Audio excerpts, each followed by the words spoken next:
Hello again, Year 5, and welcome to another week of writing.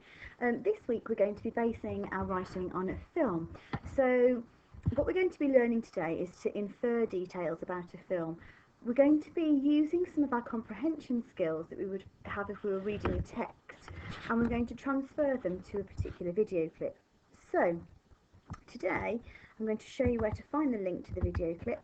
If you go into Monday's lesson, you've got your resources for the day in a Word document and in a PDF, but you've also got a link to the video. It's called The Clock Tower and it's a load of fun.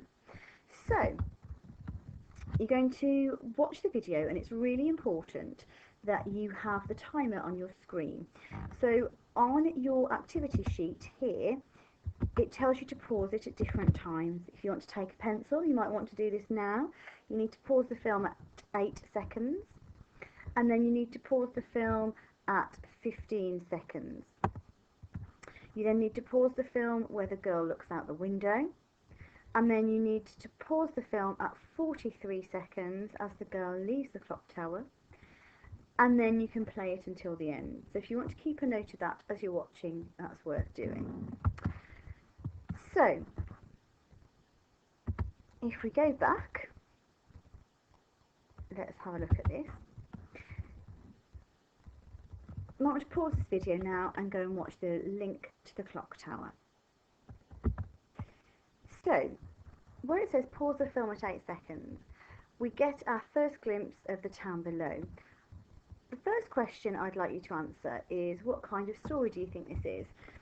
On your task sheet today, I've put the number of marks that each question is worth highlighted in yellow, so you can think about the level of detail that you need to use in your answer.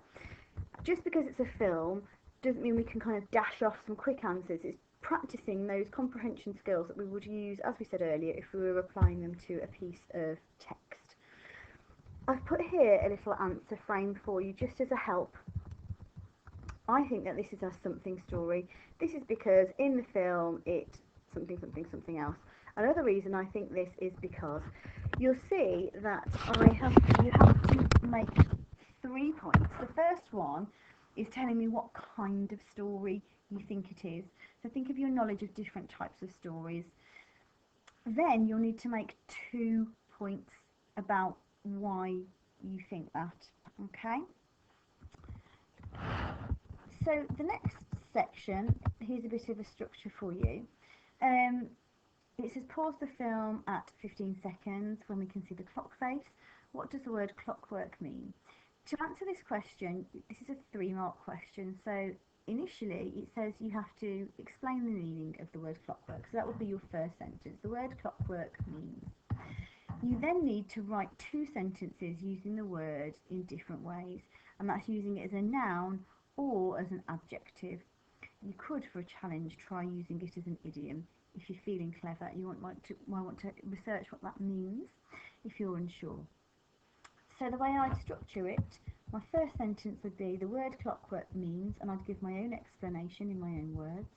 I'd then say one sentence using it as a noun is such and such, and I'd use it as a noun. So the clockwork is the thing or the object that you're describing, or and then using it as an adjective, using it to describe a noun, slightly different.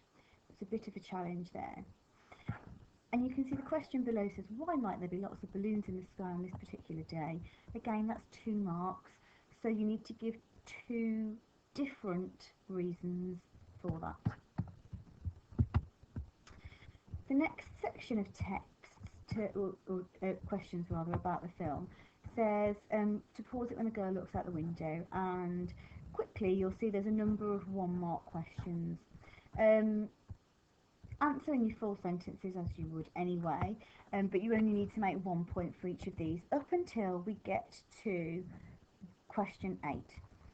So this is kind of 3 questions in one, really. How does she feel about outside? How do you know? What did you see in the film that led you to believe these things? So the girl feels such and such about going outside. This film suggests this by or when she did this. It also shows this when such and such. So you're kind of making two separate points. You're looking for two clues about how she felt. Okay? And then another quick structure I wanted you to, another quick thing I wanted you to think about is when you finished, not just putting your pencil down and saying done. You need to check that you have made the relevant number of points and that you're happy with them.